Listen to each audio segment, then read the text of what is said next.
Hi, everyone, and welcome to another Linfield Coaches CatChat. Joe Stewart here with head women's basketball coach Casey Bun Wilson. Coach, how you doing today? We're going into the last two games of the year. Doing good.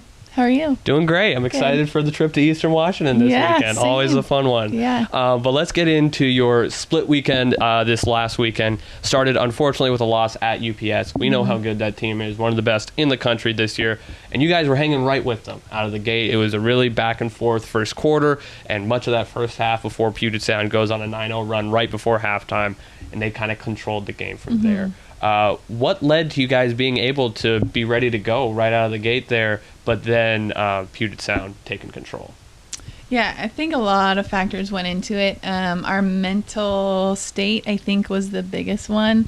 Obviously, there was a huge shift from the first half to the second half, and we went into it thinking, like, nothing to lose. Let's go out there and give them hell, and we'll see what happens. And then when we were staying with them, it was like, oh, okay, here we are. We're still in it. And then we kind of played tight, and then made a lot of mental errors and mistakes. And, it's frustrating when we have so many turnovers and can't get the ball over half court because of their pressure in the second half. So I think there was just a little bit of a mental almost collapse in the second half where it's like we could have given them a little bit more in the second half, but at that point, it was tough. Disappointing, obviously, but I mean, we've talked about it a lot all year, how young this team is. In a lot of ways, kind of building for the future. 9 underclassmen, many of them have been big pieces of the rotation.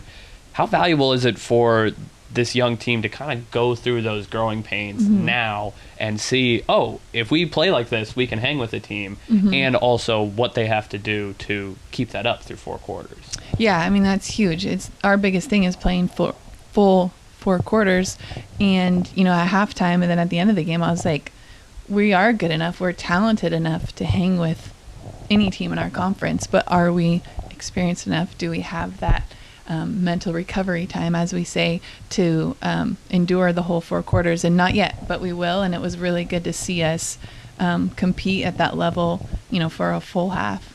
Yeah, and then the next night, able to bounce back with the 58-45 win against Lewis and Clark. Had us worried for a minute there, down 23-16 at halftime, but then completely just dominated and controlled that second half. 8 for 10 third quarter shooting to kind of get out of that funk, and 6 of 8 from downtown in the second half. What led to the team finding that groove against the Pioneers at home on Saturday? Well, I think, my team hears me say a lot, like, don't play not to lose, play to win. And there's a mentality shift in that. And in the first half, I felt like the Lewis and Clark game, we played tight and we played tense and we were afraid to not make mistakes. And of course, anybody in sports knows that's when you make the mistakes. So, coming out in the second half, like, play to win, play with confidence, attack mindset. And so I think that they made that shift in the second half. And yeah, you can't do well when you're playing tense and tight and afraid to make mistakes. And Jillian Landis was fantastic in both those games. 17 against Puget Sound, and 20 to lead the way against Lewis and Clark. She's shown so many flashes through the first half of her career of what she could be as a scorer at this level. But where does she need to get consistency-wise? And just kind of what do you envision for her these next couple of years as a key piece of this offense? Jill has all the talent in the world. I think it's a little bit of confidence, a little bit of consistency, like you said. And then at this level, it's what are you going to do in the off season? And so, we have a plan and she wants it, I think. And, she's willing to work for it. And it was just really good to see her in the Lewis and Clark game. They were physical. It was a battle. And so to see her fight back and be a lot more physical than she has been was a really good sign.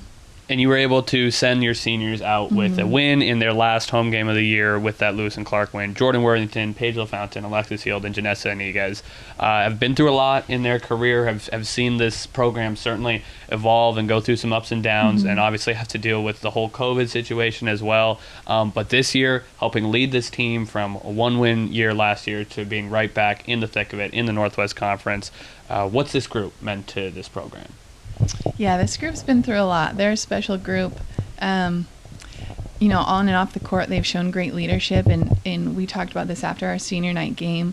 It was like each of the 4 of them have such different journeys, but it's all led them to where we are right now. And that's pretty special in the sense that they've gone through a lot, like you mentioned. And they've played with players like Corey and Molly, and they saw us in, the conference tournament and those kind of things.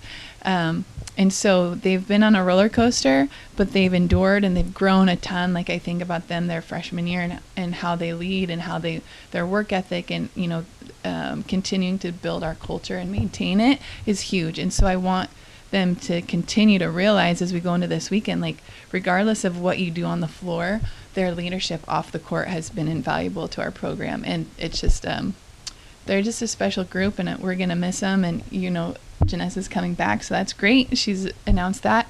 But they're just a great group, and their leadership has been really valuable. Yeah, it's been really fun to watch all season. Thanks. Okay, so going into these last two games at the Wits, never easy, of course, to go out there and try and get a couple of wins. But in this case, you at least do get to literally leave it all out there on the court, play like there's no tomorrow, right? But you fell to Whitworth at home on January 21st, a team that probably a lot of people would say that you're evenly matched with, if not more talented than. Don't want to get ahead of ourselves, but just what needs to be different against the Pirates on Friday night?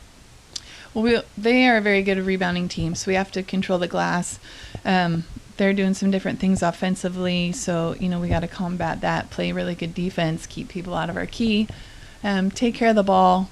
We have to do that consistently for 4 quarters.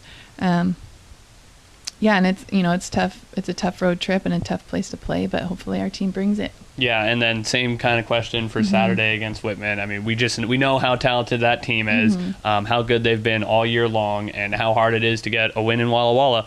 What's it going to take? Rebounding, taking care of the ball. I don't even want to think about how many turnovers we had against them at home. Way too many. So that's just been our biggest thing, is just taking care of the ball and valuing each possession. A lot of it was self-inflicted, like turning the ball over because we're late or telegraphing or not hitting our mark on passes to our teammates. So just really fine-tuning some of those things. So you already mentioned the thoughts on the seniors and everything, but this has just seemed like a pretty special year this year to, be picked last in the polls and be fighting for a playoff spot in the last weekend of the season, be back to a 10-win team. I'm sure there'll be some all-conference votes going this team's way. Just what are the thoughts on what this year has been like, getting to just have this level of a single-season turnaround? Not a lot of programs are able to pull something like this off.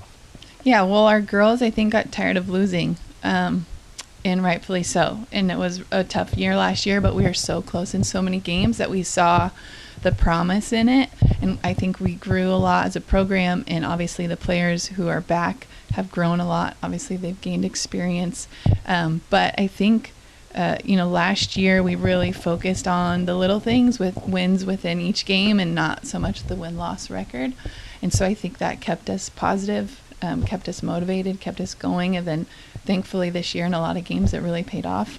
But, it's the girls, their grit and their fight, their willingness to fight and find a way when things get hard and lean into the hard stuff. And, they've done a great job. I'm really proud of them. It's been a fun season to watch, and I can't wait to see how it goes this weekend. Thank you. Once again, that's the Wildcats at Whitworth on Friday night, 6 o'clock tip there, and then at Whitman on Saturday with a 4 o'clock tip against the Blues, and we'll have live audio coverage of both games on the LSN. Coach, thanks for the time, and good luck. Thank you.